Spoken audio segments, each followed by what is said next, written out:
श्रीमन्महागणाधिपतये नमः। श्रीगुरुभ्यो नमः। श्रीसरस्वत्यै नमः। सजयति सिन्धुरवदनो देवो यत्पादपङ्कजस्मरणं वासरमणीरिव तमसा राशिन्नाशयति विघ्नानाम्। नारायणं नमस्कृत्य नरं चैव नरोत्तमं देवीं सरस्वतीं व्यासं ततो जयमुदीरयेत्। मूकं करोति वाचालं पङ्गुं लङ्घयते गिरिं यत्कृपातमहं वन्दे परमानन्दमाधवम्। नमस्ते शारदे देवी सरस्वतीमतिप्रदे वसत्वं मम जिह्वाग्रे सर्वविद्याप्रदा। समचरणसरोजं सान्द्रनीलाम्बुदाभं जघननिहितपाणिं मण्डनं मण्डनानां तरुणतुलसीमाला कन्धरं कञ्जनेत्रं सदयधवलहासं विठ्ठलं चिन्तया। तुम्ही श्रुते जगदीश मूर्ती तेथे माझी विपत्ती किती। बुद्धिहीन अल्पमती सलगी करीतसे कर जोडुनी कथे काळी। तुम्ही असावे जवळी घ्यावी घ्यावी माझी भाक जरी का मागणे आणिक। तुक या बंधू म्हणे देवा शब्द तुकाची राखावा। घ्यावी घ्यावी माझी भाक जरी का मागणे आणिक। कुंडलिक वरदा विठ्ठल बोला श्री ज्ञानदेव तुकाराम पंढरीनाथ भगवान की जय। माऊली ज्ञानेश्वर महाराज की। जगद्गुरु श्री तुकाराम महाराज की। राजाधिराज प्रभु रामचंद्र महाराज की। आर्य सनातन वैदिक हिंदू धर्म की जय जय। रघुवीर मंगलमूर्ति मोरया जय जय रघुवीर समर्थ।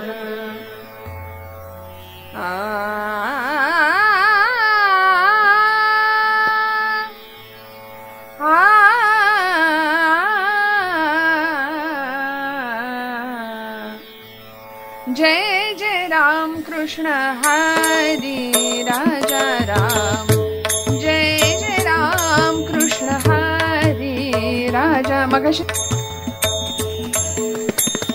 जय जय राम कृष्ण हरि राजा राम।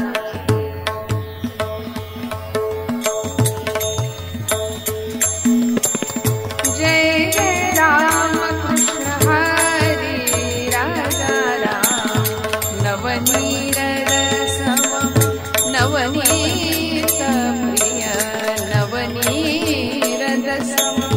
नवनीत प्रिय नवन विरोध विहारी राम। नवन नवन नवन विरोध विहारी राम। जय जय राम कृष्ण हरि राजा राम।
म्हणून विठ्ठली आवडी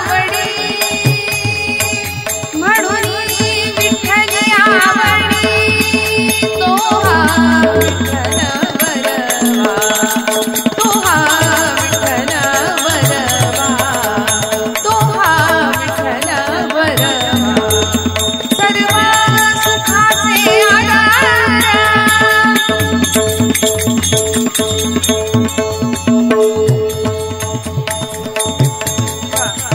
सर्व सुखाचे आधार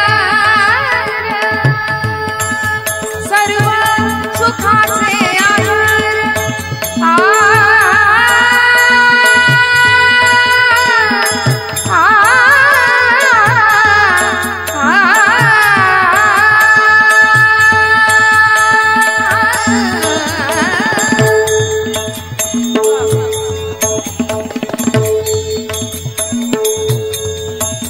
सर्व सुखाचे आधार बाप रखुमादेवीवर बाप रखुमादेवीवर तो हा विठ्ठल वरवा तो हा विठ्ठल वरवा तो हा विठ्ठल वरवा तो हा माधव वरवा तो हा माधव वरवा तो हा विठ्ठल वरवा तो हा माधव वरवा तो हा विठ्ठल वरवा तो हा विठ्ठल वरवा तो हा विठ्ठल वरवा विठ्ठल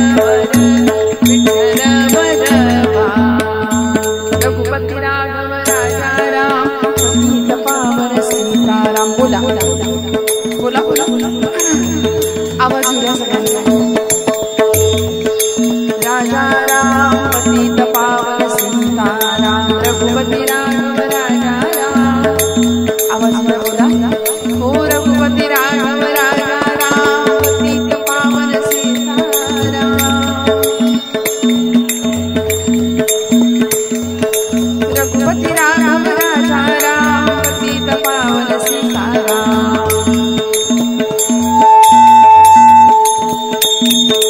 रघुपती राघव राजा राम पतित पावन सीताराम बोला बोला आवाज रघुपती राघव राजा राम पतित पावन सीताराम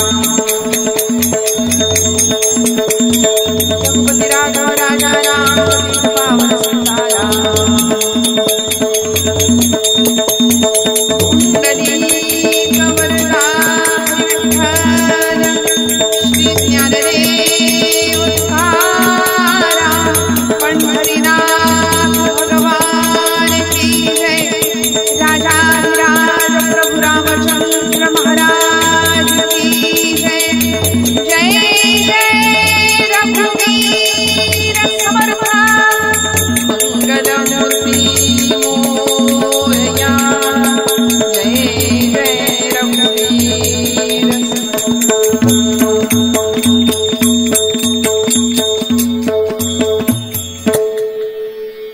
पंढरीनाथ भगवान की जय जय जय रघुवीर समर्थ परमेश्वर स्वरूप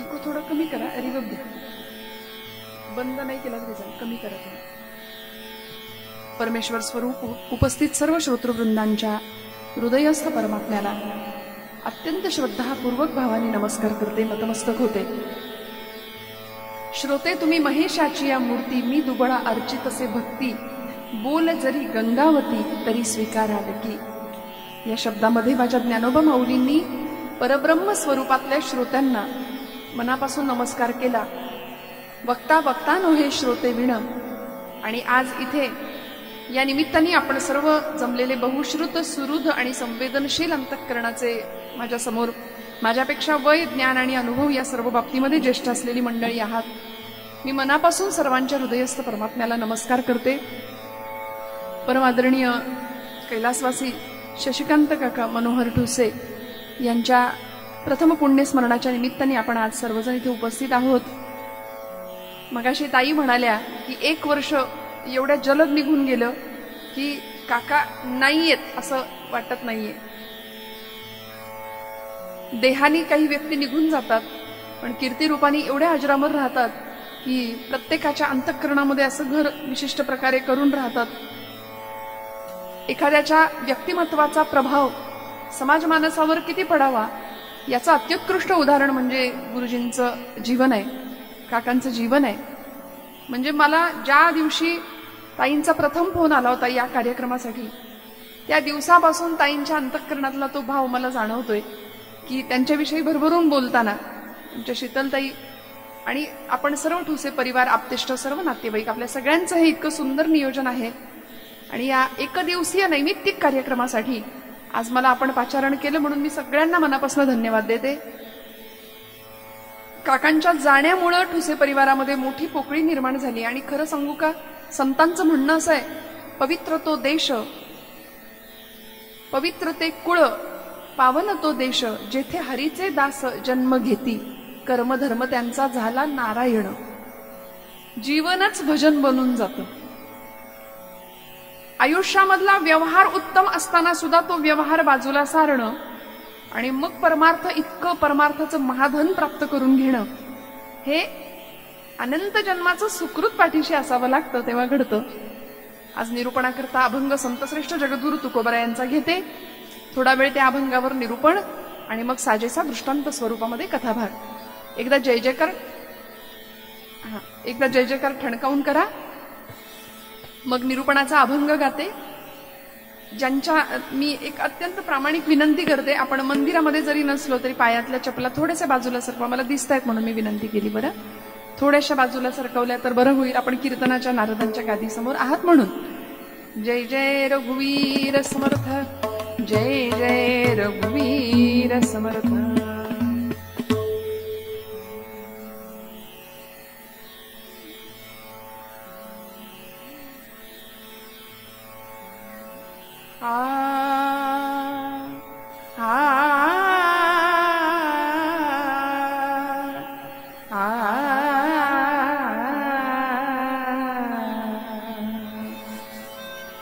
आपुला तू एक देव करुणी घ्यावा, आपुला तो एक देव करुणी घ्यावा, आपुला तो एक देव करुणी घ्यावा, आपुला तो एक देव करुणी घ्यावा.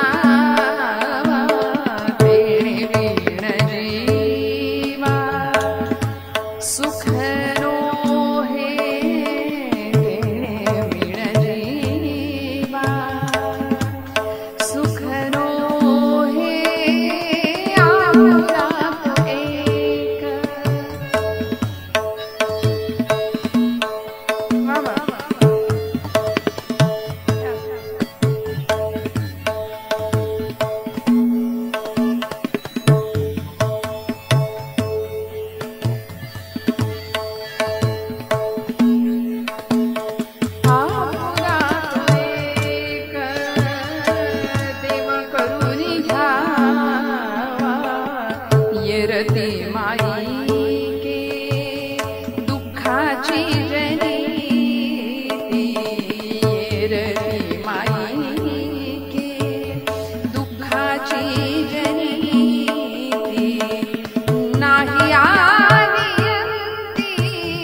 बोला हरी विठ्ठल श्री ज्ञानदेव तुकाराम पंढरीनाथ भगवान की जय.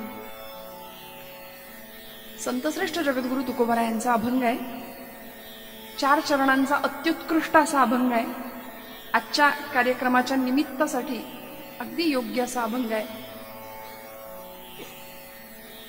देहू निवासी असलेले तुकोबाराय अवघं जीवन पण परमात्म्या पांडुरंगा चरणी वाहून प्रसंगी संसाराला बाजूला ठेवलं आणि उत्तम असा परमार्थ तुकोबारायांनी साधला की पांडुरंग परमात्म्यांनी समोर उभं राहावं. 5-5 तास तुकोबारायांनी भजन करावं. भामनाथाच्या डोंगरावर जाऊन बसावं. कधी पंढरपूर कधी आळंदी, प्रपंचाकडे लक्ष नाही अशी अवस्था. आणि मग परमात्म्याने समोर येऊन दर्शन द्यावं. तुकोबा काहीतरी मागा. महाराज म्हणायचे, देवा दिलंस तर तू सगळं, काय मागू तुला. माझ्या वडिलांची मिराशिगा देवा तुझी चरणसेवा पांडुरंगा. अरे तुझी चरणसेवा करणं ही माझ्या वडिलांची मिरास आहे. माझ्या वाडवडिलांकडून संपत्ती किंवा वारसा हक्काने जे मिळतं ना त्यापैकी हे मला मिळाले, तुझी चरणसेवा. काय स्वर्ग. त्यामुळे या पद्धतीने भगवंता मला तर सगळं मिळालं, तू काय देणार. पांडुरंग परमात्मा मागे लागले, तुकोबा काहीतरी मागा, काहीतरी मागा. महाराज म्हणतात, देवा खरं तर काहीच नको आणि तुला द्यायचं असेल ना तर हे चिदान देगा देवा तुझा विसर न व्हावा. उदात्त मागणं मागितलं, मला द्यायचंय ना तुला तर तुझा विसर पडू देऊ नको.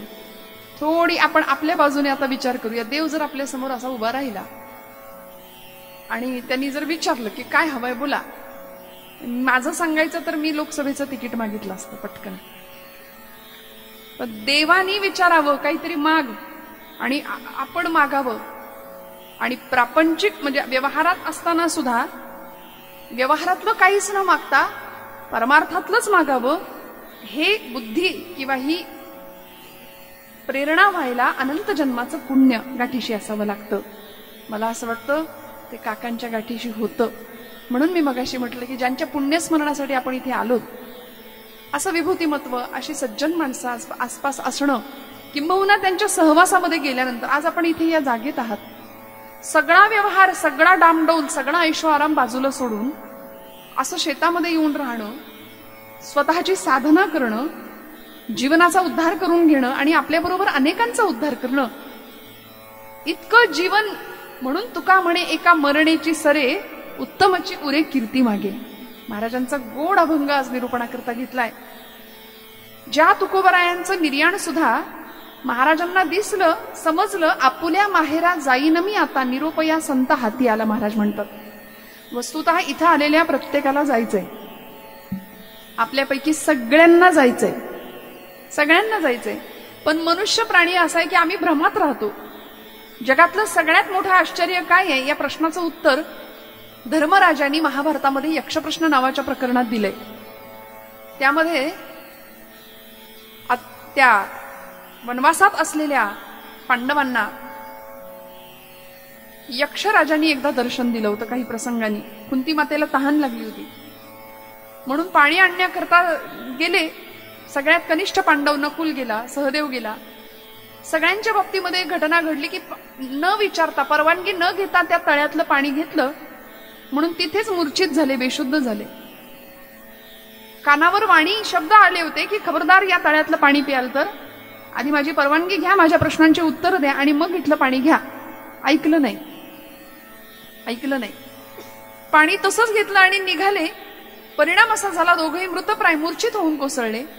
भीमाच्या बाबतीतही तेच घडलं, अर्जुनाच्या बाबतीतही तेच घडलं. आणि मग ज्येष्ठ पांडव युधिष्ठिर, धर्मराज त्यांनी समोर यावं आणि बघितलं आपली 4ही भावंड कुठलाही अपराध नसताना मृतप्राय पडलेली दिसतायत. आणि मग त्या यक्षराजासमोर हात जोडले. आपण जो कोणी आहात, हे स्थलदेवतांनो, हे ग्रामदेवतांनो, हे जलदेवतांनो, जो कोणी आपण असाल, माझी ही 4ही भावंड कुठलाही अपराध नसताना मृतप्राय पडली आहेत. कृपया आपण कोण आहात, समोर याल का. बघा किती नम्रता. म्हणून त्यांना धर्मराज म्हणायचं. म्हणून धर्माच्या हातामध्ये सगळ्या राज्य शासन व्यवस्था किंवा सगळा भारत धर्माच्या हातात का असावा? धर्माकडे सगळी जबाबदारी का असावी? राजसत्तेवर हा धर्मसत्तेचाच अंकुश असावा. त्यामुळे आपण सगळे सुज्ञ आहात. सुज्ञ असं अधिक सांगणे न लगे. आम्ही कुठल्या पक्षाचे कार्यकर्ते नाही, मी आधीच सांगते. पण जिथे धर्म आहे तिथे आपण असलं पाहिजे. कारण हा महाराष्ट्र, ही भूमी हा संतांचा महाराष्ट्र आहे. आमचा आर्य सनातन वैदिक परंपरेचा हिंदू धर्म आहे. आम्ही हिंदू म्हणून जन्माला आलो.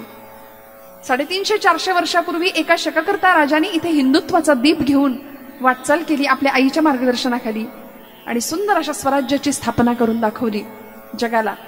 मग आम्ही त्या मातीमध्ये त्यांचे वारसदार म्हणून, त्यांचे भक्त म्हणून जन्माला येतो ना, तेव्हा हिंदुत्वाचा दीप आमच्याही हातामध्ये असला पाहिजे, आमच्याही मनात असला पाहिजे, याचा विचार प्रत्येकाने करावा. त्यामुळे म्हणून मी म्हटलं आम्ही कुठल्या पक्षाचे कार्यकर्ते नाही, पण ज्या राजसत्तेखाली आमचा धर्म टिकेल, आमची देवदेवता टिकतील, आमच्या देवदेवतांचं विडंबन होणार नाही, ही कथा कीर्तनं चालू राहतील, आमची संस्कृती टिकेल, आमची परंपरा टिकेल, अशा राजसत्तेला समोर ठेवावं, हा ज्याचा त्यांनी विचार करावा आणि त्या पद्धतीने आपला पूर्णपणे मत नोंदवावं.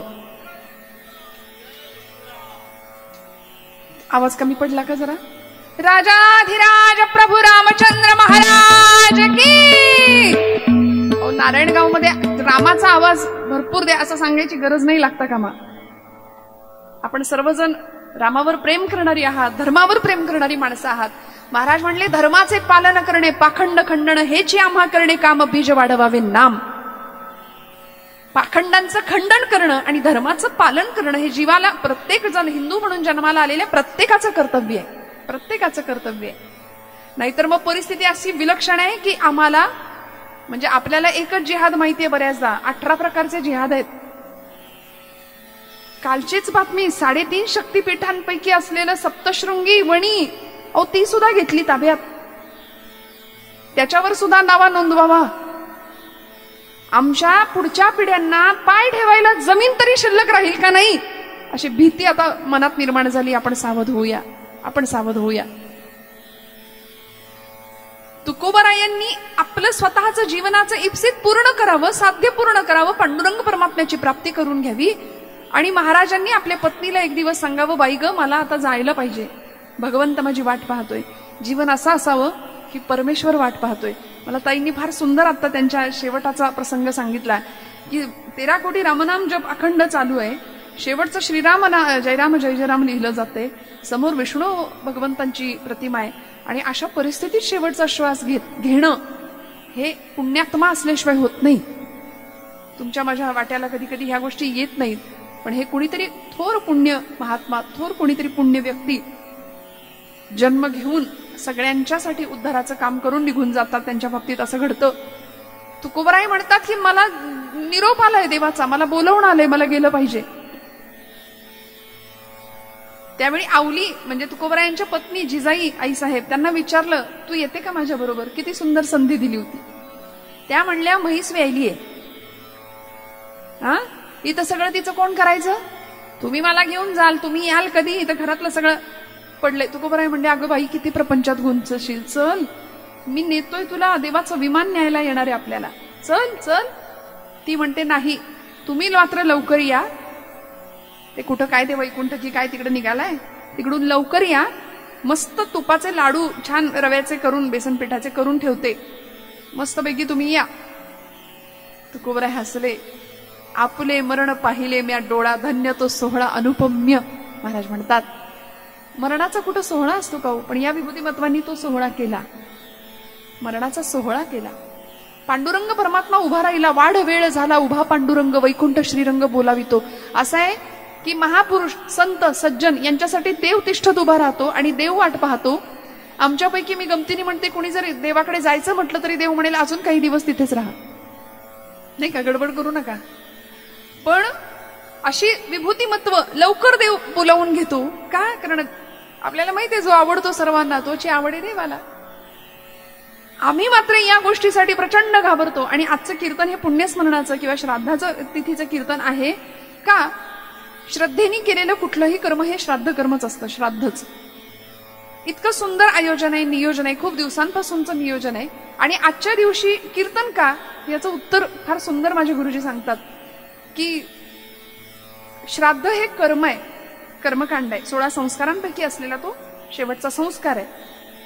मग कर्मामध्ये कुठली तरी चूक आपल्याकडून राहू शकते, कारण कर्म हे सूक्ष्म आहे.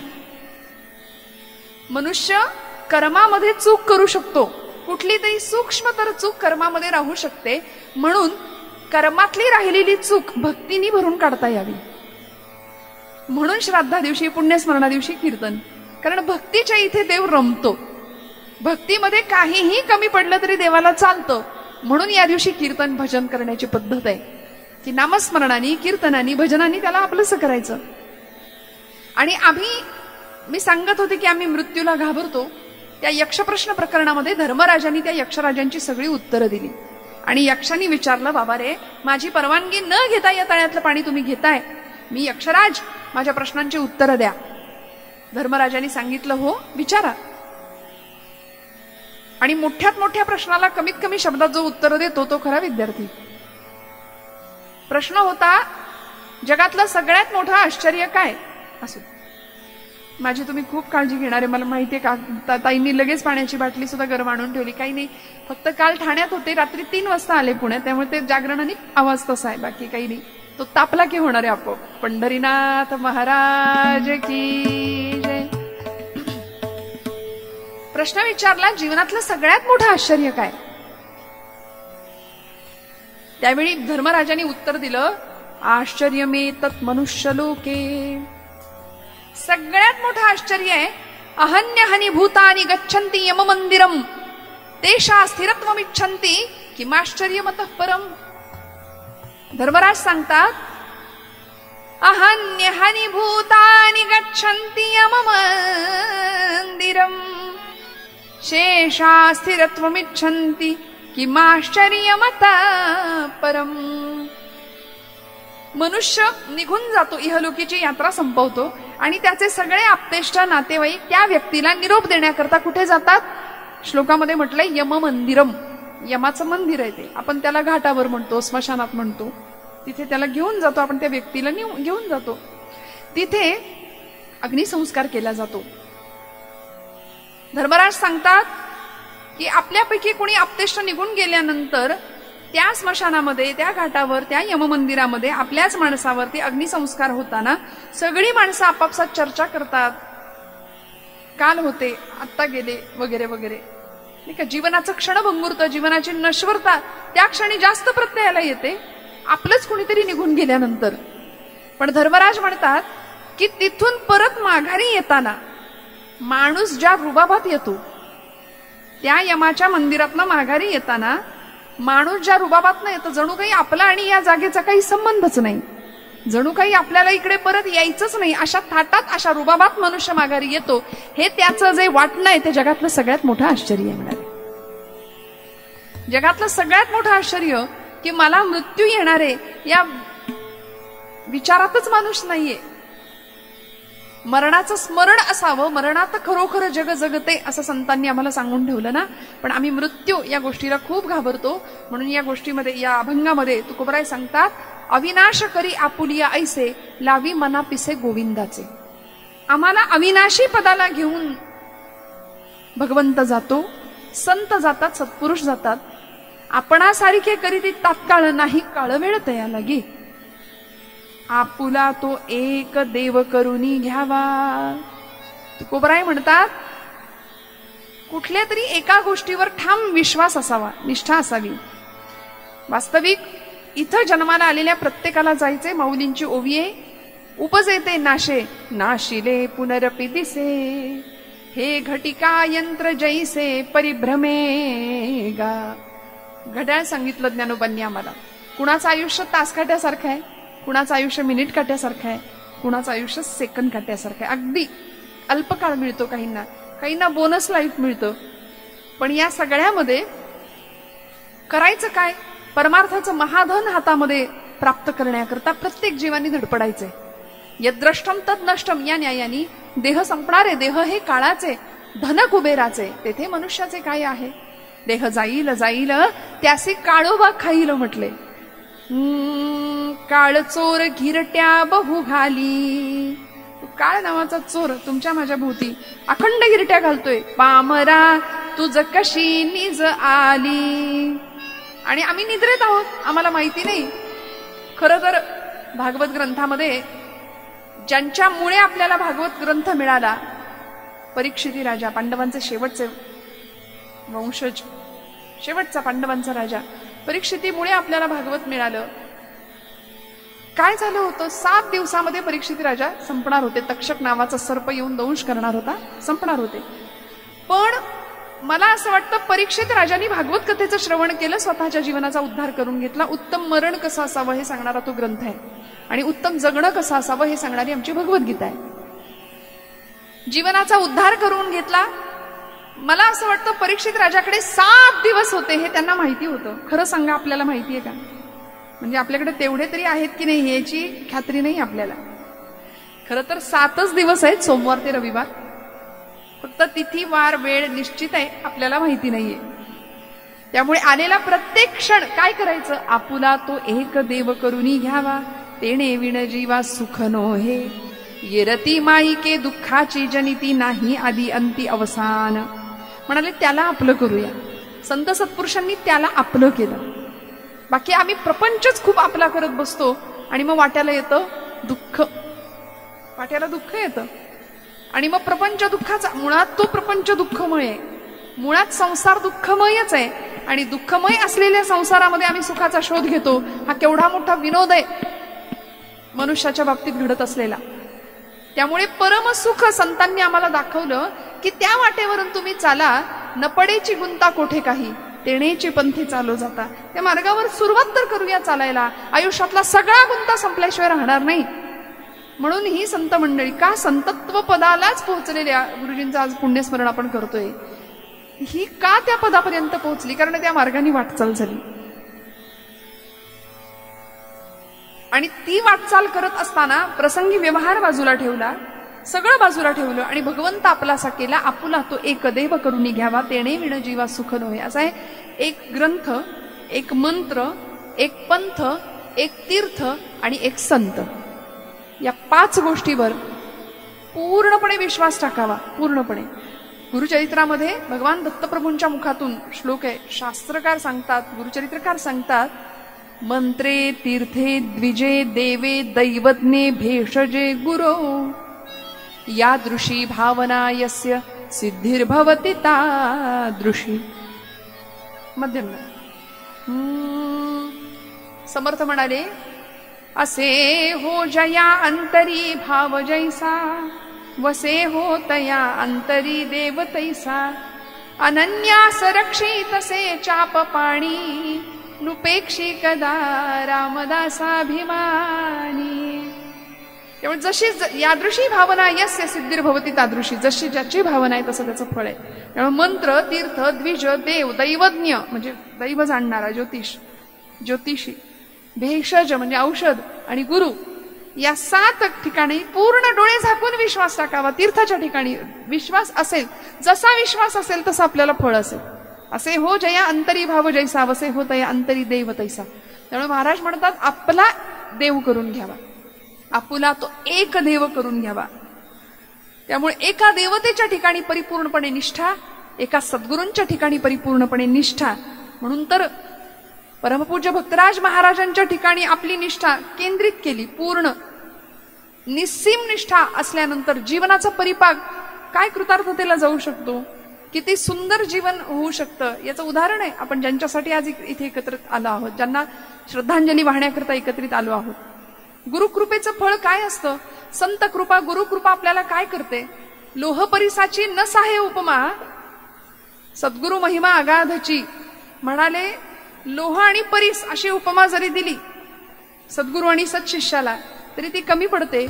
कारण परीस लोखंडाचं सोनं करतो, परीस लोखंडाचा परीस नाही करत. परीसामुळे लोखंडाचं सोनं होतं, लोखंडाचा परीस होतो का? नाही.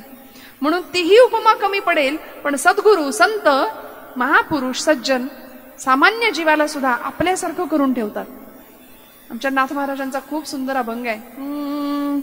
सद्गुरूच्या संगे शिष्य बिघडला, शिष्य बिघडला सद्गुरूची झाला. आम्ही बिघडलो तुम्ही बिघडाना. मराठी भाषा आहे. संतांनी या मराठी भाषेचा गौरव केलाय. तुम्ही बिघडाना. अहो, ही मराठी भाषा 750 वर्षापूर्वी माऊलींनी या मराठी भाषेचा गौरव केला. अमृतातेही पैजा जिंके अशी असणारी मराठी माई माऊली. आणि ज्ञानेश्वरीला माऊलींना या वर्षी सप्तशतकोत्तरी सुवर्ण महोत्सवी वर्ष आहे माऊलींच्या जन्माचं. त्रिशतकोत्तरी अमृत महोत्सवी वर्ष आहे तुकोबरायांच्या जन्माचं. आणि या वर्षामध्ये मराठी भाषेला अभिजात भाषेचा दर्जा प्राप्त होतो. हा आपल्या आईचा केलेला आपण सन्मान आहे. किती महान संस्कृती आहे आपली, किती महान सुंदर भाषा आहे. आणि या भाषेचा गौरव लोकांकडून, सरकारकडून होतो. हे आमचं केवढं मोठं भाग्य आहे, केवढं मोठं भाग्य आहे. त्यामुळे अशा संतांनी आम्हाला सुंदर मराठीचा दर्जा तर दाखवलाच. नाथबाबा म्हणतात, आम्ही बिघडलो तुम्ही बिघडाना, आम्ही बिघडलो तुम्ही बिघडाना, आम्ही बिघडलो तुम्ही बिघडाना. सागराच्या संगे नदी बिघडली, सागराच्या संगे नदी बिघडली, नदी बिघडली सागराची झाली, नदी बिघडली सागराची झाली. आम्ही बिघडलो तुम्ही बिघडाना, आम्ही बिघडलो तुम्ही बिघडाना.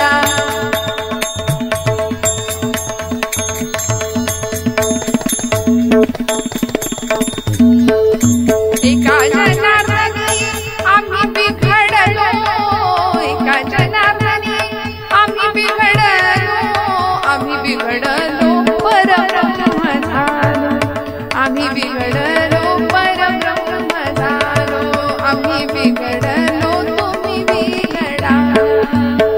आम्हाला जो आनंद मिळाला ना ब्रह्म साम्राज्याचा, ब्रह्मरस आम्ही जो सेवन केला तो तुम्हाला आम्ही द्यायला आलोय. म्हणून तर तुकोबरायांसारखे संत परमात्मा सुखाची प्राप्ती झाल्यानंतर सुद्धा आपल्याला सांगतात, उपदेश करतात की जन्म झालाय ना मनुष्य, आता काय करायचं. आपुला तो एक देव करुणी घ्यावा, तेणे विण जीवा सुख नोहे. आम्ही प्रपंचात सुख मिळवतो ना, ते सुख नसून तो सुखाचा भ्रम आहे हे जाणून घ्यावं. आणि खरं सुख परमात्मा चरणांजवळच आहे हे समजून घ्यावं. तेव्हा मग संतांनी सांगितलं, सुखरूप ऐसा दुजा कोण आहे, माझ्या विठोबा सारी खातो. भगवंता इतकं सुखरूप कोणीच असू शकत नाही. आणि म्हणून त्या सुखाच्या वाटेवरून या संत महात्म्यांनी प्रवास केला. त्याला आपलं करणं फार महत्वाचं आहे. आपण काय करतो, हा माझा, तो माझा, ती माझी, घर माझं, प्रपंच माझा, संसार माझा. तसा देवा तूही माझा. असं नाही चालत, असं नाही चालत. मीराबाई म्हणतात, मेरे तो गिरीधर गोपाल दुसरा न कोई. हे मीराबाई म्हणू शकतात. पण आम्ही हेही माझं, तेही माझं, तसा देवा तूही माझा. अशी लबाडी परमार्थात देवाला तरी नाही चालत. आणि भगवंताला ॲलर्जी आहे ती दंभाची. देवाला अहंकार नावाचा जी गोष्ट आहे ती अत्यंत घातक आहे, ती आवडतच नाही परमेश्वराला. या प्रांतामध्ये भगवंताला आपलं करावं तरच सुखाची प्राप्ती होईल. संत महात्मे अगदी ठामपणे सांगतात, तेणे विण जीवा सुख नोहे. कारण जीवन असं आहे की चरपट पंजरीमध्ये श्लोक आहे, बालस्तावत क्रीडासक्तः, तरुणीस्तावत तरुण रक्तः, वृद्धस्तावत चिंतामग्नः, परे ब्रह्मणी कोपी न लग्नः. बालपण खेळण्यामध्ये जातं, तरुण पण विषयांच्या धुंदीमध्ये निघून जातं, म्हातारपण चिंता करण्यामध्ये निघून जातं. परवा एक आजोबा मला भेटले बरं का. प्रचंड संपत्ती होती, 7 पिढ्या बसून खातील एवढं प्रचंड कमावून ठेवलेलं, तरी सुद्धा चिंता होती चेहऱ्यावर. आम्ही परमेश्वरांनी दिलेल्या या सृष्टीमध्ये आनंदाने जगत नाही, बऱ्याचदा दुःखाचा डोंगर घेऊन जगतो. बऱ्याचदा नाही, काय कसं काय चाललंय, बरं आहे का म्हटलं की म्हणायचं चाललंय बरंच, म्हणायचं उत्तम आहे. अशी उत्तरं देणारी माणसं खूप कमी आहे. कितीही प्रतिकूलता असली तरी आम्ही उत्तम आहोत असं उत्तर मिळणारी माणसं आपल्याला कमी सापडतील शोधून. कारण प्रपंचातली प्रतिकूलता, गोंदवलेकर महाराजांचं वाक्य आहे, प्रपंचातली प्रतिकूलता ही परमार्थाची अनुकूलता ठरत असते. आणि प्रपंचातले चटके मिळाले तरच माणूस परमार्थाकडे येतो, असा तसा नाही वळत. तुकोबराय म्हणले, संसार तापे तापलो मी देवा करिता या सेवा कुटुंबाची. लोकांनी मला वेड्यात काढलं, प्रपंच दुःखमूळ झाला, म्हणून देवा तू सुखाचा वाटू लागला, म्हणून तू जवळ आलास. म्हणून तर कुंती आत्यांनी मागून घेतलं होतं, भागवतामध्ये वर्णन आहे, जगामध्ये सगळे दुःखाचे डोंगर असतील तेवढे माझ्यावर कोसळू देत, मला दुःखच दे देवा, मला सुख देऊच नको ना. कारण आम्ही माणसं अशी नतद्रष्ट आहोत की सुखात तुझी आठवण आम्हाला येत नाही, सुखात तू आठवत नाहीस आम्हाला. पण आमचं जीवन असं आहे, आम्ही सगळं इथे जमवतो, पण हे जीवन ज्यानी आम्हाला दिलं त्याला विसरून जातो. आणि मग जाताना सगळं जरी जमवलं असलं तरी शेवटी लाख कमाओ हिरा चांदी सोना मोती, लेकिन कफन को कभी जेब नहीं होती. असतो का हो खिसा? त्याला भरून नेता येतं का काही? नाही ना, सगळं तर इथंच राहणार आहे. त्यामुळे जुनं गीत आहे, आपल्या सगळ्यांच्या परिचयाचं आहे. पांघर शेजारी असला कपडा, येशी उघडा जाशी उघडा, कपड्यासाठी करशी नाटक, 3 प्रवेशांचे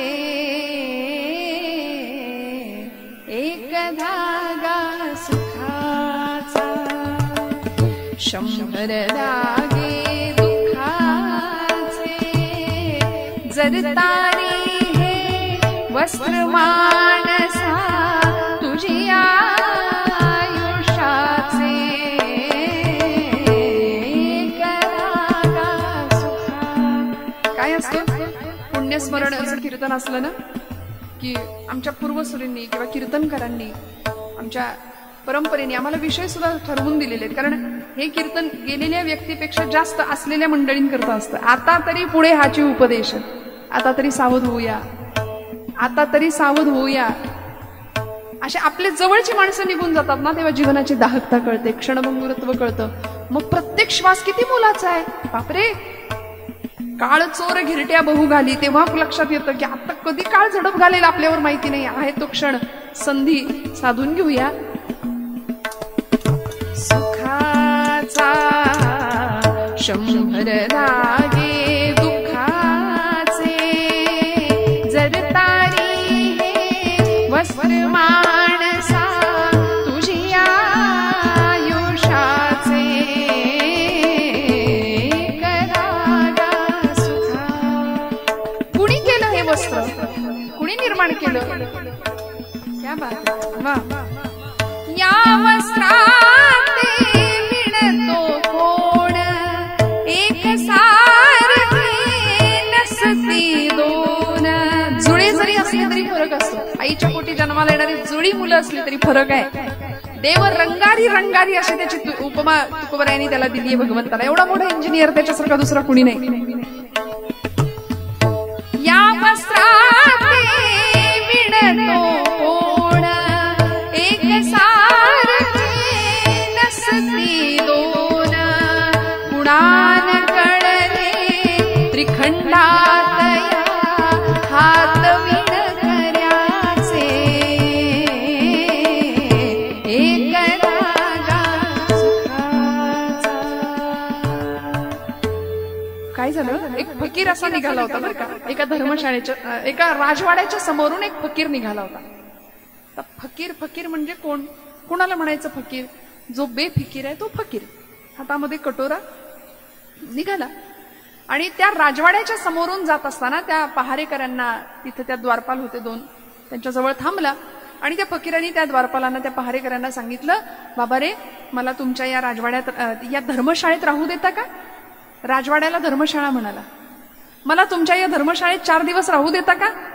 ते द्वारपाल चिडले, संतापले. ते म्हणाले, तुम्हाला दिसत नाही ही धर्मशाळा? दिसते वाटते. हा आमच्या राजाचा राजवाडा आहे, महाल आहे आमच्या राजाचा. धर्मशाळा धर्मशाळा काय लावले? फकीरांनी आपलं तेच परत, मला या धर्मशाळेत 4 दिवस राहू देता का? नाही हो, ऐकायलाच तयार नाही. पहारेकरी समजावून थकले, अरे ही धर्मशाळा नाही, हा आमच्या राजाचा महाल आहे, राजवाडा आहे. शेवटी राजापर्यंत बातमी गेली, राजाला बाहेर यावं लागलं. काय गडबड आहे म्हणाले. हात जोडून प्रार्थना केली, म्हणाले महाराज तुमचा काहीतरी गैरसमज झालाय, हा माझा राजवाडा आहे, मी इथला राजा आहे, माझा महाल आहे. तो फकीर हसला आणि तो म्हणाला काही वर्षांपूर्वी मी इथे आलो होतो, त्यावेळी मी राजा असं म्हणणारं दुसरं कोणीतरी इथे होतं. ते कोण? ते म्हणले आमचे वडील. हो ना, मग ते कुठे गेले? गेले म्हणाले, इहलोकीची यात्रा संपवली, गेले निघून.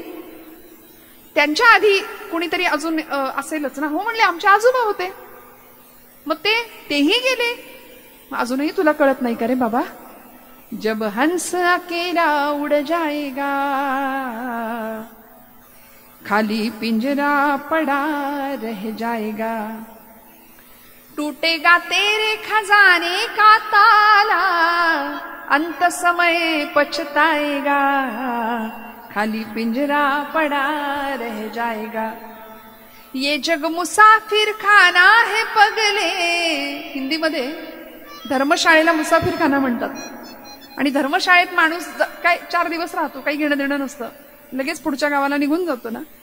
तसं ये जग मुसाफिर खाना है पगले, नैनों से नीर बहाएगा, खाली पिंजरा पड़ा रह जाएगा. त्यामुळे पिढीत सावध होऊया. क्षणक्षणाहाची करावा विचार, तरावया पार भवसिंधू, नाशिवंत देह जाणार सकळ आयुष्य खातो काळ सावधान. संतांनी आम्हाला वेळोवेळी सावध केलं. आम्ही सावध नाही आहोत, संतांनी आम्हाला सावध केलं. आता चातुर्मासाची समाप्ती, काकडा समाप्ती, कार्तिक स्नानाची समाप्ती आणि हा सगळा पर्व काळ चालू आहे सध्या. आळंदीची यात्रा काही दिवसांनी, पंढरपूरची कार्तिकीची वारी झाली. आषाढी कार्तिकी विसरू नका मज. कोण सांगतंय? सांगत असे गुज पांडुरंग. देवच सांगतो नामदेवांना की मला विसरू नको. तीही त्रिभुवनी नाही मज कोणी, सांगे चक्रपाणी नामयासी. देव भक्ताला सांगतो की मला कुणी नाही तुमच्याशिवाय. थोर प्रेमाचा भुकेला हाची दुष्काळ तयाला. भगवंत म्हणतो माझ्याकडे येणारे सगळे व्यापारी आहेत मेले, सगळे स्वार्थी. देवा आमचा अमुक कर, आमचं तमुक कर, मग तुला अमुक करीन, मग तुला तमुक करीन, फलान करीन, हे जे काही आम्ही आमिष दाखवतो त्याला. आणि मग भगवंताकडे व्यापार करतो एक प्रकारचा भक्त. भगवंत म्हणतात मला असा नको, निष्काम भक्ती करणारा भक्त माझ्याकडे आला पाहिजे. म्हणून तुकोबराय आम्हाला सांगतात आपुला तो एक देव करून घ्यावा. त्याला आपलं म्हटलं पाहिजे. आमच्या द्रौपदी मातेने त्याला आपलं म्हटलं, नामदेवांनी त्याला आपलं म्हटलं. सगळ्यांचा वरचा विश्वास उडाला. महाराज म्हणतात येरती माईके दुःखाची जनिती. ज्यांना आपण आपलं म्हणतो ना ती सगळी माया आहे आणि ती दुःखाला कारण ठरणारी आहेत. म्हणून तर लाडाचे म्हणजे प्रचंड लाडाकोडात वाढवलेली मुलं, तळहाताच्या फोडासारखी जपलेली मुलं, रक्ताचं पाणी देहाचं रान करावं, जीवाचं रान करावं, आणि तेच पोर मोठं झाल्यानंतर आई वडिलांना सांगतं की आता तुम्ही असा नसा, काही फरक पडत नाही आम्हाला. म्हणून वृद्धाश्रमांची संख्या मोठ्या प्रमाणामध्ये वाढते. आणि सांगायला खंत वाटते की हिंदूंचीच वृद्धाश्रमाची माणसं ही वृद्धाश्रमात जास्त आहेत. इतर धर्मियांमधली माणसं वृद्धाश्रमात जात नाहीत, पाठवतच नाहीत त्यांचे आई वडिलांना.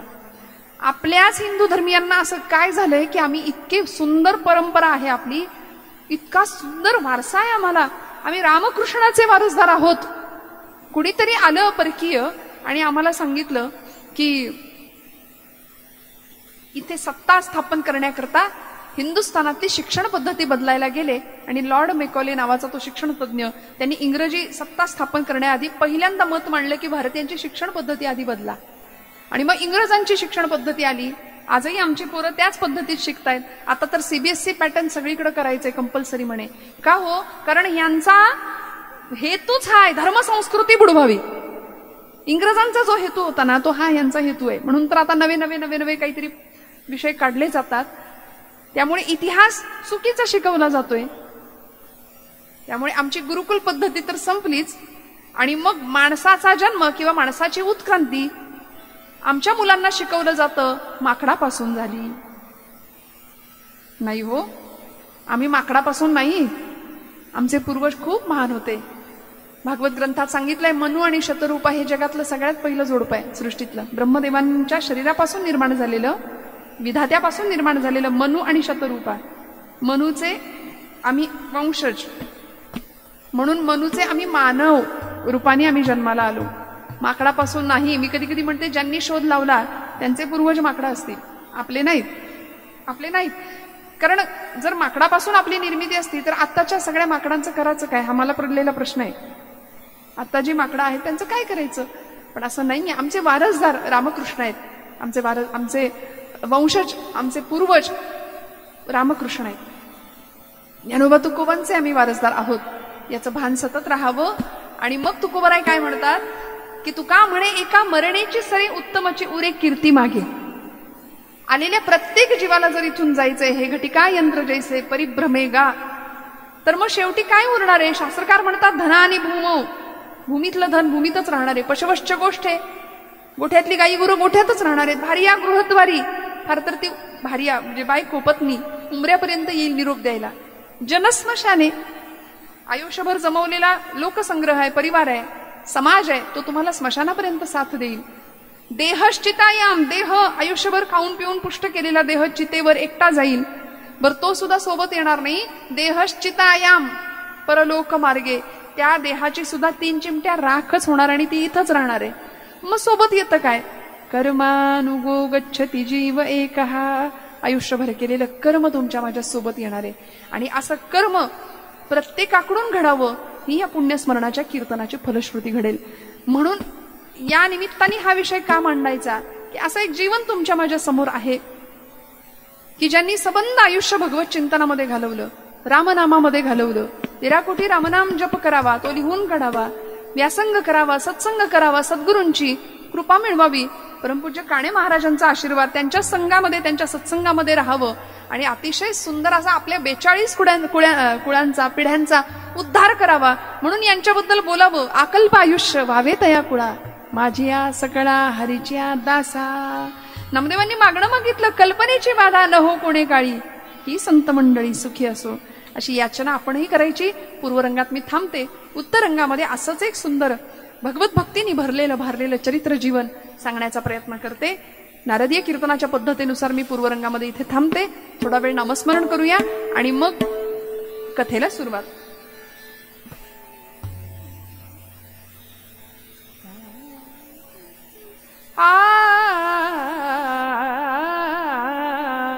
साग मध नी सानी धम गम गम सा. आपुला तो एक देव करुणी घ्यावा, आपुला तो एक देव करुणी घ्यावा. चंद्रकंस.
कीर्तनाच्या प्रथेनुसार थोडा वेळ हरिनामाचा गजर करूया. हाताने टाळी, मुखाने गोड आवाजामध्ये नाम घ्यायचं.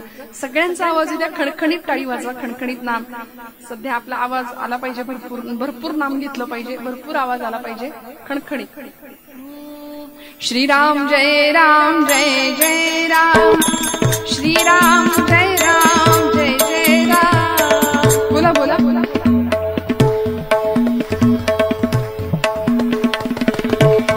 येऊ द्या आवाज सगळ्यांचा. श्रीराम जय राम जय जय राम, श्रीराम जय राम जय जय राम.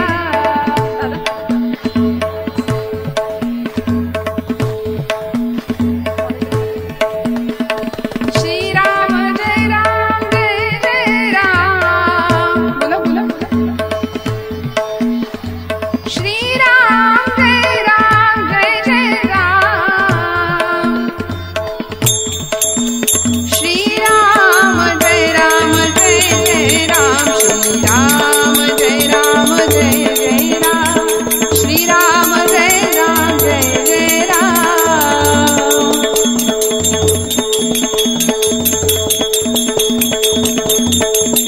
श्रीराम जय राम जय जय राम, श्रीराम जय राम जय जय राम. बोला बोला आवाज.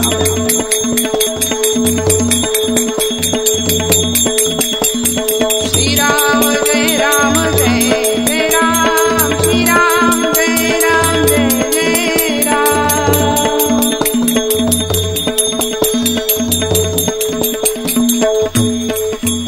राजाधिराज प्रभु रामचंद्र महाराज की, महारुद्र हनुमान की, आर्य सनातन वैदिक हिंदू धर्म की, भारत माता की जय जय. रघुवीर समर्थ. ज्यांच्या पुण्यस्मरणासाठी, ज्या निमित्ताने आपण सगळे इथे एकत्रित आला आहात, ते संत म्हणावं या पदाला पोहोचलेलं व्यक्तिमत्व. अशीच संत महंत आमच्या पुराणांमध्ये अनेक कथा आहेत की अखंड ध्यास भगवन नामाचा, जीवनाला भगवत तत्वाचा स्पर्श आणि जीवनाचा उद्धार. महाभारतातलं एक व्यक्तिमत्व आहे की ज्या व्यक्तीची भक्ती ही दाखवण्याकरता नव्हती. आमची भक्ती बऱ्याचदा दाखवण्याकरता असते.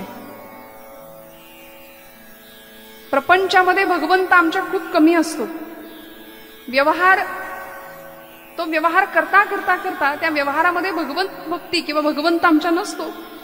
मग अशा पद्धतीने ज्या व्यक्तीची भक्ती ही दाखवण्याकरता नव्हती, जगाला दिसणारी नव्हती, पण परमात्मा गोपालकृष्णांना मात्र प्रिय होती, अशी भक्ती, अशी व्यक्ती म्हणजे महाभारतातलं एक पात्र, एक व्यक्तिमत्व. देवव्रत त्यांचं नाव. पितामह भीष्म, गंगापुत्र,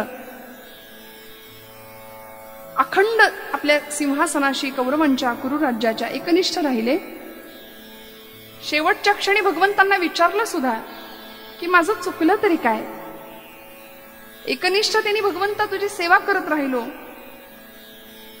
पण अधर्माचा पक्ष घेतला ना, ही सगळ्यात मोठी चूक झाली भगवंत सांगतात. याचा परिणाम कुरुक्षेत्रावर युद्ध सुरू झालं, धर्मयुद्ध सुरू झालं. शांतिदूत या सदरामध्ये भगवंत कौरवांच्या राजसभेत गेले होते. समजावून सांगितलं, बाबा रे, युद्ध करू नका, पांडवांना 5 गावं मावतील एवढी जमीन द्या आणि सोडून द्या विषय. पण ऐकलं नाही. दुर्योधन म्हणाला की अरे 5 गावच काय, सुईच्या टोकावर मावेल एवढी सुद्धा जमीन पांडवांना मिळू देणार नाही, काय करायचं ते करा. भगवंत निघून आले. जगातला पहिला शांतिदूत बरं का गोपालकृष्ण. युद्ध नको म्हणून समजूत घालायला गेले होते, पण ऐकलं नाही. शेवटी धर्मयुद्ध कुरुक्षेत्रावर झालं आणि त्या प्रसंगामध्ये युद्धाचा 9वा दिवस आहे आजचा. संध्याकाळची वेळ आहे, अजून सूर्यास्त व्हायचंय. पितामह भीष्म कौरवांचे सेनापती आहेत आणि अर्जुन पांडवांचा सेनापती म्हणून रथावर बसलेला आहे. त्या रथाचं सारथ्य साक्षात अखिलकोट ब्रह्मांडाचा नायक जगतचालक भगवान द्वारकाधीश असलेले गोपालकृष्ण करतायत. भक्तीपाशी देव घाली तसे उडी धूत असे घोडी अर्जुनाची, बळीने बांधिला गोपींनी वेष्ठीला, पार्थरथी झाला सारथी तो, असं म्हटलंय. आणि किती धन्य वाटत होतं आज पितामहांना की माझ्या समोर अर्जुन उभा आहे, माझा नातू, त्याचा पराक्रम पितामह भीष्म पाहतायत. आणि नातवाच्या रथाचं सारथ्य कोण करतोय? जगाचा बाप गोपालकृष्ण परमात्मा. इतकं धन्य वाटलं, इतका आनंद वाटला. त्याचा पराक्रम अनुभवत होते. अर्जुनाने असा काही पराक्रम करावा की बाणांची झाडी लावली पितामहांच्या अंगावरती. देहाची अक्षरशः चाळण झाली होती. प्रचंड रक्तबंबाळ झालेला पितामहांचा देह, पण धन्य वाटत होतं की माझ्या नातवाचा पराक्रम मी पाहतोय. हळूहळू हळू सूर्यास्त व्हायला आला. सगळ्यांना वाटलं आज पितामह भीष्म बहुतेक संपणार की काय. सगळे अर्जुनाच्या पराक्रमाचं वर्णन करत होते, कौतुक करत होते. पण बघता बघता सूर्यास्त झाला आणि युद्ध थांबवावं लागलं. सूर्यास्त झाला आणि युद्ध थांबवावं लागलं. नियमानुसार, युद्धशास्त्राच्या नियमानुसार सूर्योदयाला युद्ध सुरू, सूर्यास्ताला युद्ध थांबलेलं असेल, बंद. सगळे वीर आपापल्या शिबिरामध्ये निघून गेले. अर्जुन सुद्धा गेला. पितामह भीष्म आपल्या शिबिरात निघून गेले आणि सगळीकडे एकच चर्चा अर्जुनाच्या पराक्रमाची. पण वाईट वाटलं ते एका व्यक्तीला. कुणाला? दुर्योधनाला. अत्यंत वाईट वाटलं आणि त्यांनी गुप्त तातडीची बैठक बोलावली. कोण कोण आलं होतं त्या बैठकीला? त्याच रात्री, त्याच मध्यरात्री तातडीची बैठक बोलावली. आणि बोलावलं कुणाला? कर्ण, शकुनी, दुःशासन आणि चौथा दुर्योधन. म्हणती कवड्या मिसे करून पंडुनंदन जिंकावे. कर्ण, शकुनी मामा, दुःशासन आणि चौथा दुर्योधन. चार, आपल्याकडे चौकडी असा शब्द आहे. काय आहे तो बघा तुम्ही. अशी 4 जण जमली की उगीच आपलं या देशात क्रांती झाली पाहिजे, हातात पत्ते. कशी होईल क्रांती? गणपती मंडळामध्ये, गणपती पुढे, गणपतीच्या पडद्याच्या मागे पत्त्यांचे डाव रंगतायत. असो, माझा तो विषय नाही आता. पण अशा चौकड्या आमच्या पारापारावर, कट्ट्याकट्ट्यावर आम्हाला दिसतात. आणि रात्रीची या चौघांची बैठक. दुर्योधनाने प्रश्न उपस्थित केला की आज 9 दिवस झाले युद्धाला सुरुवात होऊन आणि या 5 भावांपैकी आपण एकाही भावाला मारू शकलो नाही आणि माझे मात्र निम्म्यापेक्षा जास्त भाऊ संपलेत. काय होणार? निर्णय काय लागणार? विजय कुणाचा होणार या युद्धामध्ये? असं दुर्योधन बोलतोय. सगळे शांत आहेत आणि शकुनी मामा हसले. अर्थात ते शकुनी नव्हते, ते अपशकुनीच होते. ते हसले आणि त्यांनी हळूच दुर्योधनाला सांगितलं, दुर्योधना तू फसलायस, स्पष्ट बोला म्हणले. मामा स्पष्ट बोला. शकुनी मामा म्हणले, बोलू तुला आवडेल? हो, स्पष्ट काय ते बोला. शकुनी मामा म्हणाले, अरे वेड्या, पितामह भीष्मांना सेनापती पदावरून बाजूला कर. त्यांना सेनापती पदावर ठेवलंयस, त्यामुळे तू फसलायस. आणि असा पांडवांना फितूर असलेला सेनापती आपला काय कामाचा? माझ्यावर विश्वास नसेल तर आत्ता शिबिरामध्ये जा आणि पितामह भीष्म बघ काय करतायत.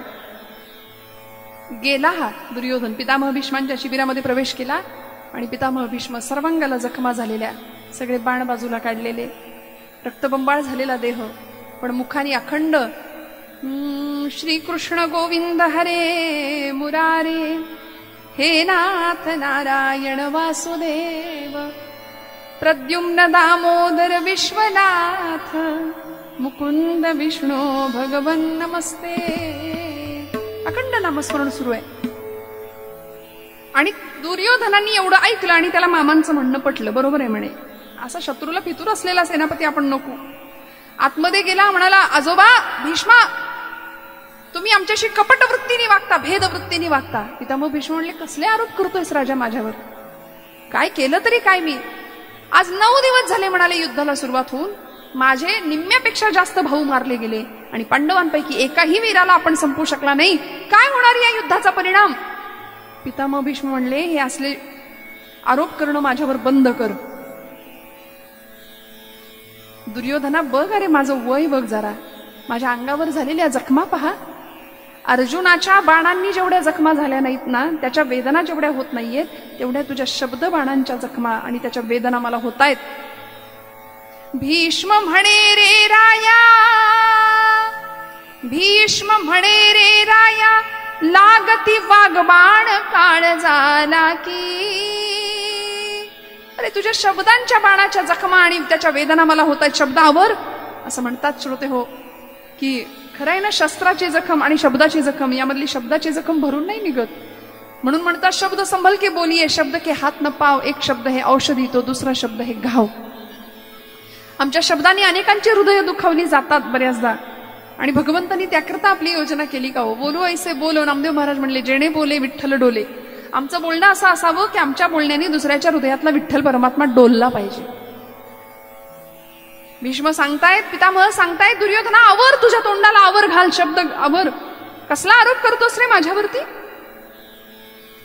दुर्योधनाने सांगितलं ते काही नाही, उद्याच्या दिवसात पांडव संपले पाहिजेत. पांडव संपले पाहिजेत हो. आणि माघारी वळला. पुन्हा एकदा माघारी वळून सांगतो, तुम्ही फितुरी करताय, तुम्ही कपट नीतीने वागताय, उद्याच्या दिवसात पांडव संपलेच पाहिजेत. म्हटलं ठीक आहे. इकडे शकुनी मामा दुर्योधनाला समजावून सांगतायत, सेनापती पदावरून भीष्मांना बाजूला केल्यानंतर सेनापती करणार कोणाला. म्हणले हा कर्ण तुझा प्रिय सखा, असता धरितोसी व्यर्थ काळजीला. कशाला काळजी करतो, हा कर्ण आहे ना तुझा प्रिय सखा आहे, मित्र आहे, त्याला कर सेनापती. भीष्मांच्या समोर दुर्योधन येतो आणि दुर्योधनाने सांगावं उद्याच्या दिवसात पांडव संपले पाहिजेत. भीष्म संतापले. आता म्हणाले अरे माझं वय बघ, रात्रीची वेळ बघ काय झालीये, आणि असा आरोप माझ्यावर करतोच ना. ठीक आहे ठीक आहे, पांडवांना संपवणं, जय मिळवणं हे काही आपल्या हातचं आहे. आणि जय मिळवण्याकरता जी आपली बाजू सत्याची असावी लागते, धर्माची असावी लागते, ते काय आहे तुझं आतापर्यंत केलेलं कर्म आठव, असं म्हणावं. आणि पितामह भीष्म संतापले आणि संतापाच्या भरात त्यांनी प्रतिज्ञाच केली, उदयिक मारीन पंडुनंदन. उद्याच्या दिवसात पांडव निष्पांडवी पृथ्वी करणार. म्हणाले घे मी प्रतिज्ञा करतो, उद्याच्या दिवसात पांडव संपणार, पांडव स्वर्गवासाला पाठवणार. पण दुर्योधनाला खरं वाटे ना. तो म्हणाला आजोबा ठीक आहे, म्हणाले प्रतिज्ञा तर केलीच तुम्ही. अरे भीष्म प्रतिज्ञा ही, काळाला सुद्धा याचे शब्द खोटे ठरवता येत नाही अशी माझी प्रतिज्ञा आहे. पण समजा मेले नाहीत तर, समजा पांडव मेले नाहीत तर काय करायचं. पितामह भीष्म म्हणाले जर तर माझ्याकडे नाही, मी एकदा बोललो म्हणजे बोललो, तरी सुद्धा तुझा विश्वास बसावा म्हणून दुहेरी प्रतिज्ञेने पितामह भीष्म बोलले, उदयिक मारीन पंडुनंदन, नाही तरी देईन आपुले प्राण, हे देहांत प्रायश्चित्त घेईन सत्य जाण राजेंद्रा. एकतर पांडव तरी संपतील, नाही तर हा भीष्म तरी तुमच्या मार्गात बाजूला होईल. कुणाला सेनापती करायचा तो कर. एवढं सांगून दुर्योधनाला वाटलं चला आपलं बोलणं आपल्यातच राहिलं, आणि आता उद्या पांडव संपणार. या आनंदामध्ये दुर्योधन निघाला. त्याला वाटलं आपलं बोलणं कुणालाच नाही कळलं, पण कळालं बरं का. कळालं. कुणाला कळलं.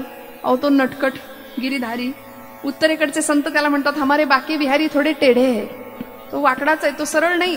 तो राहतो सुद्धा वाकडा उभा, कुठलं काम सरळ नाहीच आहे त्याचं. कोण होतं तिथे. तिथे होता एक दूत माधवाचा, तिथे होता एक दूत माधवाचा, तिथे होता एक दूत माधवाचा, सेवी कौरव परिपक्ष पांडवाचा, सेवी कौरव परिपक्ष पांडवाचा, तिथे होता एक दूत माधवाचा, माधवाचा माधवा. एक दूत होता, त्याच्याकडून बातमी कळाली आणि परिणाम असा झाला की त्या दूतानी बातमी पोहोचवली भगवान श्री गोपालकृष्णांच्या पर्यंत. आणि भगवंत जणू काही आपण कशात नाहीच, आपल्याला काही माहितीच नाही असं आव आणत होते. आपल्याला काही माहिती नाही असं दाखवलं. परिणाम ही बातमी पांडवांच्या पर्यंत कळली. ही बातमी सर्व शिबिरामध्ये पोहोचली. पांडवांना खात्री पटली, भीष्मांनी प्रतिज्ञा केली म्हटल्यानंतर आपण संपणार. पण ही बातमी ज्यावेळी द्रौपदीला कळली त्यावेळी काय झालं असेल हो तिचं. जिचा सौभाग्यावर उद्या घाला येणार आहे, ती पतिव्रता सौभाग्यवती स्त्री शांत बसेल नाही. तिने धावा केला, धावत गेली गोपालकृष्णांकडे. भगवंता वाचव, रक्षण कर, माझ्या सौभाग्याचं रक्षण कर देवा. हे भगवंता धाव धाव, गिरीधारी, हे गोविंदा, हे माधवा. गोपालकृष्ण म्हणाले द्रौपदी, द्रौपदी अगं झालंय तरी काय. द्रौपदीने सांगावं, ऐक कृष्णा हाक माझी, काय मजसी गाजिले, का तुझेही चक्रपाणी चक्र आजी गंजले, चक्र आजी गंजले, ऐक कृष्णा हाक माझी, ऐक कृष्णा हाक माझी, ऐक कृष्णा हाक माझी. आणि द्रौपदी भगवंतांच्या समोर येऊन उभी राहिली. देवा, अरे भाऊ म्हणतोस ना माझ्या सौभाग्यावर उद्या घाला येणार आहे आणि तू खुशाल झोपा काढतोस. भगवंत म्हणले, अगं झालंय तरी काय, जणू आपल्याला काही माहितीच नाही असं दाखवलं. द्रौपदी सांगते, देवा खरंच तुला काही माहिती नाही? अरे पितामह भीष्मांनी उद्या निष्पांडवी पृथ्वी करण्याची प्रतिज्ञा केलीये, काय करायचं? भगवंत म्हणाले, भीष्मांचे शब्द, अरे बापरे, काळाला सुद्धा खोटे ठरवता येणार नाही. मग आता याच्यावर उपाय नाही? छे, उपाय कसला विचारतेस द्रौपदी? यावर उपाय एकच, आता पांडवांनी संपणं उद्या. भीष्मांची प्रतिज्ञा म्हणजे काय? भीष्म प्रतिज्ञा म्हटलंय कशाला? भगवंता ठीक आहे. द्रौपदी माघारी वळली, म्हणाली, आता जर माझ्या सौभाग्याचं रक्षण होऊ शकत नसेल तर आजच ज्या यज्ञवेदीतून माझा जन्म झाला त्या यज्ञवेदीला मी माझा देह समर्पित करते. म्हणून द्रौपदी निघाली अग्नीच्या दिशेने. भगवंत म्हणले, अगं द्रौपदी, थांब थांब थांब, मला एक उपाय सुचायला लागलाय, मला एक उपाय सुचायला लागलाय, आपण करून बघूया. आत्ता या रात्रीच लगेच आपण ज्यांनी ही प्रतिज्ञा केली आहे त्यांच्यापर्यंत जायचं. कुणापर्यंत? भीष्मांपर्यंत. भगवंत म्हणाले, भीष्मांकडे जायचं? पंढरीनाथ भगवान की जय. जय जय रघुवीर समर्थ. भीष्मांकडे जायचं भगवंत सांगताय. द्रौपदी म्हणते, अरे देवा, केवढी सिक्युरिटी असेल, शत्रू पक्षाचे सेनापती, आणि आपण पोहोचणार कसं तिथपर्यंत? भगवंत म्हणले, काळजी करू नको ना, मी आहे ना, मी नेतो ना तुला. आणि देवाने सोंग घेतलं. म्हणाले, आता सांग सगळ्यांना, कुणी विचारलं तर माझा गडी आलाय म्हणून. तू काय म्हणे, त्याचा देव सर्व भार चालवी कामार होऊन या गडी होतो. देव भक्तासाठी सेवक होतो, दास होतो, माझा गडी आलाय म्हणून सांग. आणि भगवंतांनी रूप बदललं, एका सेवकाचं, एका गड्याचं, जोडा राख्याचं रूप घेतलं आणि द्रौपदीच्या पायामध्ये खडे काटे टोचतायत. निघालेत युद्धभूमीवरनं पितामह भीष्मांच्या शिबिरापर्यंत. चल लवकर द्रौपदी, उशीर झालाय, भीष्मांचं शिबिर बरंच लांब आहे, जावं लागेल. आणि द्रौपदीच्या पायामध्ये ते काटे टोचतायत. सगळं युद्धभूमीचं ते वातावरण रक्ताचा चिखल झालेला. द्रौपदी सांगते, देवा नाही रे चालवत मला, मजला चालवेना हरी, मजला चालवेना हरी, मजला चालवेना. पायी खडे रुतते चौघडे, दिसती दुःख सावेना हरी, मजला चालवेना हरी, मजला चालवेना चालवेना.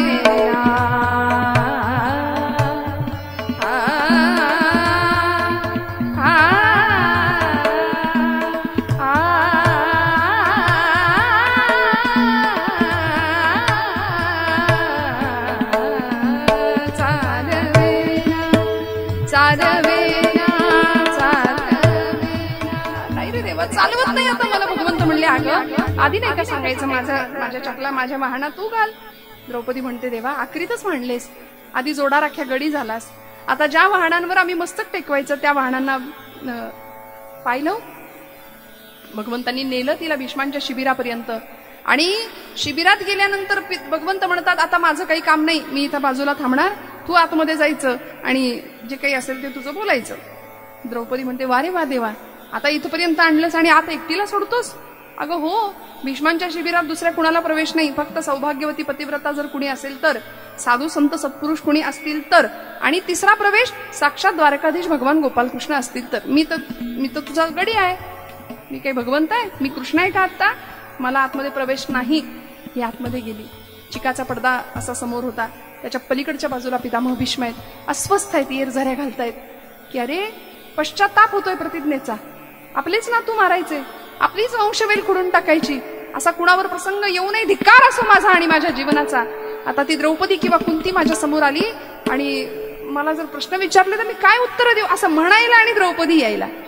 द्रौपदी आली, मुखावर असं वस्त्र धरलं होतं ओळखू नये म्हणून, आणि नमस्कार केला. हातातल्या कंकणांचा आवाज भीष्मांच्या कानावर गेला, आणि जसा बांगड्याचा आवाज कानावर गेला तसं भीष्मांच्या मुखातून शब्द बाहेर पडले, सौभाग्यवती भव. हा आशीर्वाद ऐकला आणि द्रौपदीला भगवंतांची लीला कळली. हळूच विचारलं, आजोबा हा आशीर्वाद या जन्माकरता की पुढच्या जन्माकरता? पितामह म्हणाले, कोण आहेस तू? या भीष्माचे शब्द काळाला सुद्धा खोटे ठरवता येत नाहीत, हे सगळ्या जगाला ठाऊक असताना असा प्रतिप्रश्न करणारी तू कोण आहेस? तिने वस्त्र बाजूला केलं. ती म्हणाली, आजोबा ओळखलत मला? तीच मी, पंडूराजाची सून, आपली नातसून, द्रुपद राजकन्या, पांडवांची धर्मपत्नी. भर दरबारामध्ये जिला दुःशासनाने भरपटत आणलं होतं, केसांना धरून ओढत दयेची याचना करत होती, कौरव कुलाची स्नुषा, कौरवांची मर्यादा, तीच मी. उद्या माझ्या पतींचा सर्वनाश होणार, निष्पांडवी पृथ्वी होणार, आणि ती आपण करणार. म्हणून म्हटलं जाता जाता आपलं दर्शन घेऊन जावं. पितामह भीष्म पहिला प्रश्न विचारला, कोणी आणलंय तुला इथपर्यंत? कोण आलंय तुझ्या बरोबर? आता तिला खोटं बोलवे ना, देवाला गडी कसं म्हणू, जोडा राख्या कसं म्हणू? हळूच म्हणाली, माझा गडी आलाय. कोण आलाय? माझा जोडा राख्या गडी आलाय. खरं सांग द्रौपदी, कोण आले आत बाहेर? कुणाबरोबर आलीस? कोण घेऊन आलंय तुला? माझा जोडा राख्या गडी आलाय. भीष्म धावले, अंतःकरण विव्हळ झालं. म्हणाले, हो ग द्रौपदी, खरंच जोडा राख्याच तो, जोडा राख्याच. तुझ्या आणि पांडवांच्या सौभाग्याचा जोडा राखणारा त्रिभुवन सम्राट, कैवल्य साम्राज्याचा चक्रवर्ती, अखिल कोट ब्रह्मांडाचा नायक, द्वारकाधीश बाहेर उभा आहे ना? खरं सांग द्रौपदी. धावले पितामह भीष्म, लोटांगण घातलं पायावरती, भगवंतांकडे पाहिलं. खांद्यावर घोंगडी, हातामध्ये काठी, पायामध्ये तोडा, कानामध्ये चौकडा, आणि उजव्या हातामध्ये द्रौपदीचा जोडा. असा वेश करून भगवंत उभे आहेत. पितामह म्हणतात, वारे वा देवा, पांडवांच्या करता ही अशी नाही ती सोंग घेता. म्हणले, ते मला नाटक करण्याचं लहानपणापासून वेड आहे, मी तर अशी सोंग घेतच आलो, पण म्हणले पांडवांकरता हे सगळं करता आणि आम्हाला दर्शन सुद्धा द्यायचं नाही. भगवंत म्हणतात, नातवांना मारून आजोबांनी जिवंत राहण्यात काय अर्थ आहे? आता नातवांना मारण्याची कमाल आहे. म्हणाले, आजोबा पितामह तुमची एका वेळी द्रौपदीला आशीर्वाद देतात, सौभाग्यवती भव, आणि कालच प्रतिज्ञा केलीये, आजच प्रतिज्ञा केली, निष्पांडवी पृथ्वी करेन. कमाल आहे तुमची.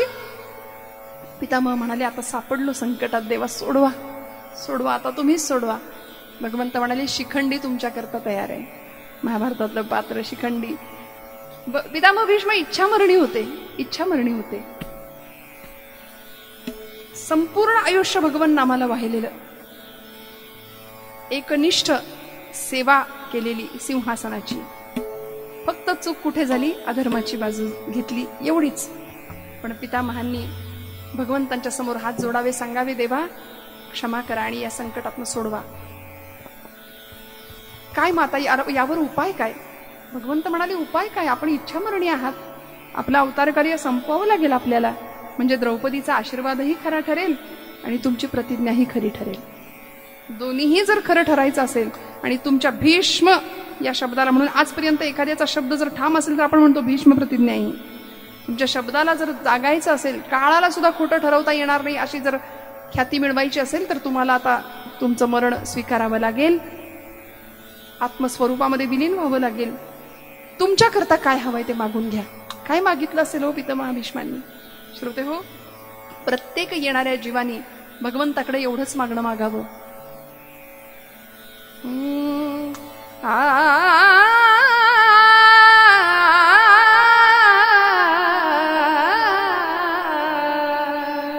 पितामह भीष्म सांगतात, भगवंता या मुखाने तुमचं नाम माझ्या मुखात अखंड येऊ द्या, डोळ्यांना तुमचंच रूप अखंड दिसू द्या, आणि असं मरण मला द्या, असं मरण द्या. मला असं वाटतं आपण ज्यांच्यासाठी इथे आलोत ना, त्यांचं मरण असं होतं. का मला आज पितामह भीष्मांचं चरित्र सांगावं असं वाटलं महाभारतातलं, मला माहिती नाही. इथे गादीवर आल्यानंतर ते चरित्र डोळ्यासमोर आलं आणि म्हटलं आज आपण काकांच्या पुण्यस्मरणाच्या निमित्ताने भीष्म पितामह, की ज्यांची भक्ती देवाला, लोकांना दिसणारी नसेल कदाचित, पण भगवंताला प्रिय होती, अशी भक्ती भगवंतांनी पायाशी घेतलंच. आणि मग अर्जुनाने केलेल्या त्या शरपंजरी, त्या बाणांच्या शय्येवरती पडलेले पितामह भीष्म उत्तरायणाची वाट पाहत असंख्य यातना सहन करत करत करत पाचही पांडव समोर आहेत, भगवान गोपालकृष्ण समोर आहेत. गोपालकृष्णांना पाहत पाहत पाहत सहस्र नामावली गातायत. यस्य स्मरण मात्रेण जन्म संसार बंधनात विमुच्यते नमस्तस्मै विष्णवे प्रभ विष्णवे. ओम विश्वं विष्णुर्वषट्कारो भूतभव्य भवत्प्रभुः भूतकृद्भूतभृद्भावो भूतात्मा भूतभावनः. विष्णू सहस्रनामाची नामावली, सहस्र नामावली गावी पितामह भीष्मांनी या प्रसंगामध्ये. डोळ्यांनी भगवंतांनाच पाहावं आणि मागणं तरी काय मागावं. इतना तो करना स्वामी जब प्राण तन से निकले, गोविंद नाम लेकर जब प्राण तन से निकले. कुठेही मरण येऊ दे, श्री गंगाजी का तट हो, जमुना का वंशी वट हो, मोरा सावरा निकट हो, जब प्राण तन से निकले. कसा भगवंता समोर दिस मला, पीतांबरी कसी हो, छवि मन में जो बसी हो, होठों पे कुछ हंसी हो, जब प्राण तन से निकले. उस वक्त जल्दी आना, नहीं शाम भूल जाना, राधे को साथ लाना, जब प्राण तन से निकले.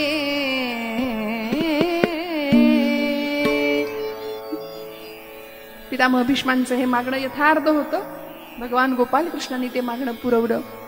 तुकोबराय सुद्धा आम्हाला एवढंच सांगतात, तुका म्हणे एका मरणेची सरे उत्तमची उरे कीर्ती मागे. अशी जर कीर्ती मागे राहावी असं वाटत असेल तर आम्हालाही आमच्या मृत्यूचा सोहळा करता आला पाहिजे. प्रत्येक क्षण आनंदाने जगता आला पाहिजे. प्रत्येक क्षण भगवंत नामस्मरणामध्ये घालवता आला पाहिजे. तुकोबराय आम्हाला सांगतात, त्याकरता काय करा. झालेली सेवा भगवंत चरणावर समर्पित करते. बराच वेळ झालेला आहे खरं. उपस्थितांच्या सर्व श्रोतृवर्गाच्या हृदयस्थ परमात्म्याला मनापासून नमस्कार करते. माझ्या दोनही साथीदारांना, परमादरणीय आमचे अमेय हर्डीकर माझ्यासोबत पुण्यावरून आलेले आहेत, मनापासून त्यांना नमस्कार. आणि आपल्या नारायणगावचे राऊत सर, मनापासून आज अगदी वेळेवर आपण आलात सर, तुमचे मनापासून अधिक आभार मानते. कारण अगदी वेळेवर निरोप देऊन सुद्धा आपण इथे उपस्थित झालात. मनापासून सरांना धन्यवाद देते. आपण सर्व माझ्यापेक्षा वय, अनुभव आणि ज्ञान या सर्व बाबतीमध्ये ज्येष्ठ असलेली सर्व मंडळी, परमादरणीय तुझे परिवाराला मी मनापासून धन्यवाद देते, कृतज्ञता व्यक्त करते. आपल्या परिवारावर 1 वर्षापासून दुःखाचा डोंगर कोसळलाय आणि तरी सुद्धा आपल्या दुःखामध्ये सहभागी व्हायला आपण सर्व इथे उपस्थित आहात. आमच्या कैलासवासी शशिकांत ठुसे यांना उत्तम सद्गती प्राप्त हो, परमेश्वराने त्यांना आपल्या चरणाजवळ जागा द्यावी, एवढी आजच्या त्यांच्या पुण्यस्मरणा दिवशी आदरांजली, श्रद्धांजली व्यक्त करते. परमेश्वराच्या जवळ प्रार्थना करते आणि झालेली सेवा परिपूर्णपणे आपल्या सगळ्यांच्या चरणी सुपूर्त करते. आपुला तो एक देव करुणी घ्यावा, आपुला तो एक देव करुणी घ्यावा, तेणे विण जीवा सुखानो हे, सुखानो हे. आपुला तो एक देव करुणी घ्यावा, आपुला तो एक, आपुला तो एक, आपुला तो एक देव करुणी घ्यावा. सगळ्यांच्या चरणी कृतज्ञतापूर्वक वंदन. खरं तर इथे ही अडचण निर्माण झाल्यानंतर मी पहिल्यांदा उमेश काकांना आमच्या फोन केला होता की काका काही करा आणि आज मला ही व्यवस्था उपलब्ध करून द्या. आमचे उमेश काका अवचट, खूप सुंदर काम आहे. कीर्तनावर, कीर्तनकारांवर प्रचंड छान श्रद्धा आहे. त्यांचंही धर्माप्रतीचं, राष्ट्राप्रतीचं, देशाप्रतीचं सेवेचं काम अखंड आहे. मनापासून मी त्यांनाही नमस्कार करते. आमच्या शीतलताईंना आणि काकांना, तुझे परिवाराला, सगळ्यांच्या नावाचा उल्लेख खरं मला करणं अशक्य आहे. दोनही साथीदार आमचे नेहमीप्रमाणे, आमचे दादा अतिशय सुंदर अशी ध्वनी व्यवस्था, नेहमी त्यांना काही सांगावंच लागत नाही, इतकं छान त्यांचं काम ते सांभाळतात प्रामाणिकपणे. मनापासून सगळ्यांच्या चरणी कृतज्ञतापूर्वक वंदन करते आणि आरती करूया आपण आणि मग सेवेला विराम देऊया. सगळ्या संतांनी जे मागणं मागितलं ते मागणं मागूया. हे चिदान देगा देवा तुझा विसर न भावा, गुणगायीना आवडी हेची माझी सर्व, नरगे मुक्ती धन संपदा संत संग देगा सदा, कामणे गर्भवासी सुखे घालावे आभासी. वगैरे करता दुःख हरता वार्ता विघ्नाची पूर्वी पूर्वी प्रेम कृपा जयाची सर्वांगी सुंदर शेंदुराची कंठी झळके माळ मुक्ता फळाची जय देव जय मंगल मूर्ती दर्शन मात्रे मन कामना पूर्ती जय देव रत्न कष्ट भरा गौरी कुमरा चंदनाची गुढी कुंकुमेश्वरा हिरे जगदंब शोभतो बरा तुळजुळती नुपुरे चरणी घागरिया जय देव जय मंगल मूर्ती दर्शन मात्रे मन कामना पूर्ती जय देव लंबोदर पीतांबर फणीवर बंधना सरळ सूत्र वक्र तुंडती नेरा दास रामाचा वाटपा हे सगना संकटी पावावे निर्वाणी रक्षावे सुरवर वंदना जय देव जय मंगल मूर्ती दर्शन मात्रे मन कामना पूर्ती जय देव झाली लोटांगण वंदीन शरण लोण्याने वाळीन रूप तुझे प्रेमे अलिंगीन आनंद पूजिन भावे ओवाळीन नामा माता पिता तुमेव बंधू सखा तुमेव विद्या द्रविण तुमेव सर्वं मम देव कायेन वाचा मनसेंद्रियेर्वा बुद्ध्यात्मना वा सुखा करोमि यत् सर्वं परस्मै नारायणाय समर्पयामि अच्युतं केशवं रामनारायणं कृष्णदामोदरं वासुदेवं सुन्दरं माधवं गोपिकावल्लभं जानकीनायकं रामचन्द्र भजे हरे राम राम हरे हरे कृष्ण कृष्ण कृष्ण हरे हरे बोला हरे राम राम हरे हरे कृष्ण कृष्ण हरे हरे पुंडलीक वरदा हरि विठ्ठल श्री ज्ञानदेव तुकाराम पंढरीनाथ भगवान की जय राजाधिराज प्रभु रामचंद्र महाराज की जय रघुवीर समर्थ याची व्हावी माझी आस जन्मोजन्मी तुझा दास पंढरीचा वार करी वारी चुकोने दे हरी संत संग सर्व काळ अखंड प्रेमाचा कळून पंढरीचा वार करी वारी चुकोने दे हरी सदा सर्वदा योग तुझा घडावा तुझे कारणी देह माझा पडावा उपेक्षू नको गुणवंता अनंता रघुनायका मागणे हेची आता ज्या स्थळी हे मन जाय माझे त्या स्थळी हे निज रूप तुझे मी ठेवितो मस्तक ज्या ठिकाणी तेथे तुझे सद्गुरु पाय दोरी जय रघुवीर समर्थ सद्गुरुनाथ महाराज की जय श्री